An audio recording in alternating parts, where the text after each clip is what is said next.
Dearest MaRiky, A Mother's Journey Through Grief, Trauma and Healing is a memoir by Advocate Louisa Zondo. She is the grieving mother to the much respected, celebrated and loved rap icon Riky Rick, who died by suicide on the 23rd of February 2022. Advocate Zondo joins us now for more. Good afternoon to you and thank you so much for joining us. Of course, you say that in the book that your journey has enabled you to embrace every breathing moment with the love and compassion that Riky had shared. Just talk us through that, Advocate Zondo. Good afternoon. Good afternoon, Cindy, and thank you very much for having me. Yes, the journey that I speak about in the book is quite a long journey. It involves not only the process of going through the grief that comes from the loss of our son, Riky Rick, but it also goes into spaces of previously unresolved traumatic experiences and trauma that had been suppressed and therefore was not at all engaged with in my life. And so the process of grief opened me up to the whole of my life. And I'm now on a journey of engaging with that. And I'm learning to find the empathy that is necessary to navigate very, very difficult spaces. I'm learning to engage with the compassion that becomes deeply meaningful in the process of trying to make sense of really painful and hard to bear circumstances. So that's what I mean, that every moment now is a moment where I do get to be reminded of life being, in essence, a process of learning to love, opening up to love, opening up to compassion, and encountering everything, but allowing those key elements to feature. Yes, and you've inspired so many other people, as you were saying, that it's something that you don't foresee or anticipate that as a parent you would bury your children. But in the event that, in the unlikelihood or likelihood that it does happen, you then took that pain and you expressed that into a memoir, which was a cathartic journey for you as well, having the excavation to Mount Everest, and that you talk about and you diarize it as if you're writing directly to Riky.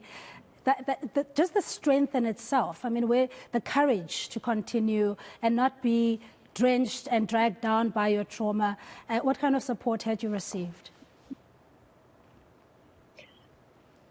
It definitely is a journey that was made possible and continues to be made possible by a lot of support. Ricardo gave us a huge gift as a family, the gift of really feeling the sense that we are held by a whole community of people that we continue to meet, people that we did not even know had any a connection to Ricardo, people who were impacted by Ricardo in different ways.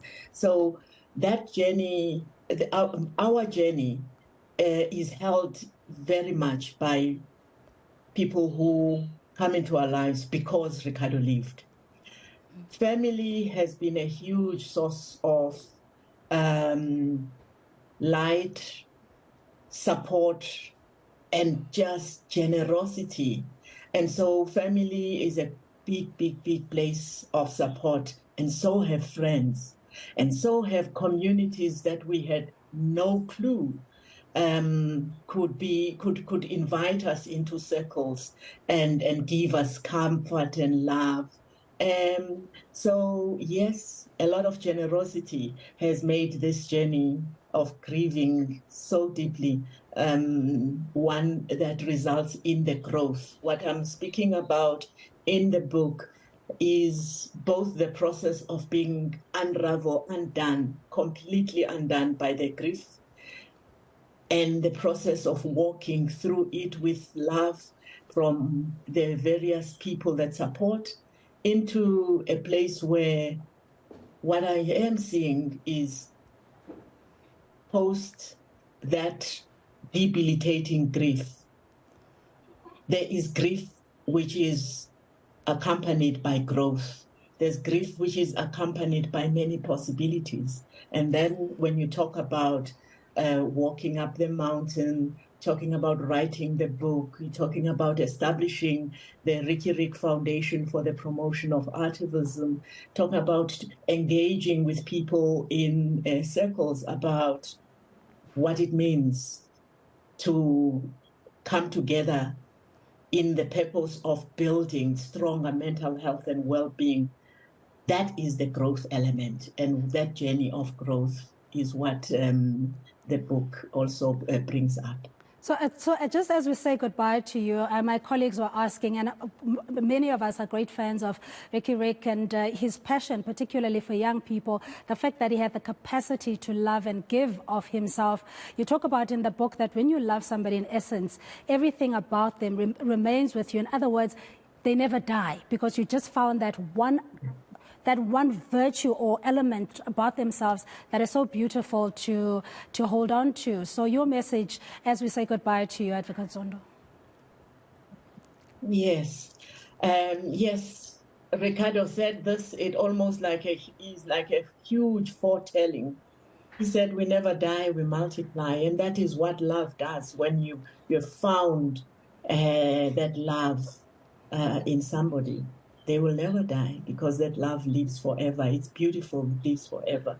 So this is what is in the book. The book is available, and this month the book has become the exclusive book recommends it promotion for the month of August. It's part of that list. So please do access the book, and hopefully some way we will be inspired to do some of the things that Ricardo called on us to do, such as always leave a little room in your heart for the next person. Absolutely, and also come back stronger. Thank you so much, Advocate Zondo. Really, really appreciate your time. Now we're joined by Advocate Louisa Zondo, author of Dearest MaRiky, a tribute to her late son and personal journey through grief, trauma, and healing. The book is available at all exclusive books. It is an A-lister for the month of August as well. Make sure you get yourself a copy.